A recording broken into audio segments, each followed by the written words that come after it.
Muito bem, lembrando que a marca que, lá no 4,15, né, em Gênesis 4,15, a marca que Deus colocou em Caim era de proteção e não era um estigma, não era uma maldição, porque o texto diz que era para protegê-lo para ninguém o matar. Isso está no texto. Então, não adianta os povos inventar e a gente não tem condição de saber que tipo de marca é. Qualquer afirmação sobre que tipo de marca é pura especulação, porque o texto não deixa claro. Beleza? Aí, no 4,26 vai falar de outras pessoas, né? Enos. E Enos uma pessoa muito interessante, porque a palavra, o nome dele também significa pessoa. É um sentido semelhante ao de Adão. Mas lembra que a palavra Adam é uma palavra ugarítica, uma palavra de outra língua emprestada. E Enos é uma palavra hebraica para pessoa mesmo. Tá? E é interessante que aqui no 4,26 vai falar que Javé foi invocado pela primeira vez. Só que nós sabemos que isso não é possível, porque lá em Êxodo, nós vamos ver, né, posteriormente, que o texto de Êxodo diz que para os patriarcas, para os primeiros homens, Javé não se tornou conhecido. Ele mesmo diz isso.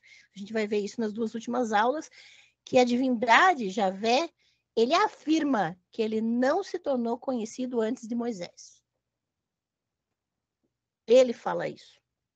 Então, a gente sabe que quando diz que a partir de Enos o nome de Javé começou a ser invocado, a gente já sabe que essa narrativa pode ser uma criação, uma invenção, uma narrativa inventada, ou pode se referir a uma pessoa bem posterior na história. Tá bem? Só quando a gente entra em Gênesis 5, começam genealogias, né? E é interessante que as genealogias são patrilineares ali. Agora, eu preciso fazer uma observação. Apesar das genealogias serem patriarcais, ou seja, aparecerem, desculpa, constarem somente os nomes dos homens, quando aparece o nome de mulher é por uma subversão, alguma coisa que o narrador quer chamar a atenção, a identidade judia, a partir do nascimento do judaísmo no pós-exílio, é matrilinear. Atenção, vou repetir.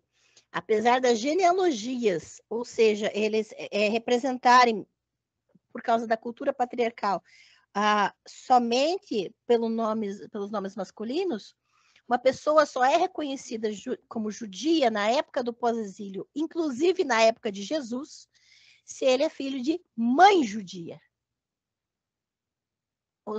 A identidade judia é passada pela mãe e não pelo pai. Isso é uma observação, inclusive, que está no comentário judaico do Novo Testamento, que a descendência judia ou não judia, invariavelmente, é traçada pela mãe e não pelo pai. Então, o filho de uma mãe judia e um pai gentil é judeu. O filho de uma mãe gentia e um pai judeu é gentil. E isso, para o judeu, era importante, e aí, quando você vê Jesus nascendo, isso ajuda na narrativa a respeito de Jesus, né? Na construção teológica sobre Jesus, de que ele nasceu somente de uma mulher, né? Mas isso é uma construção teológica, não histórica.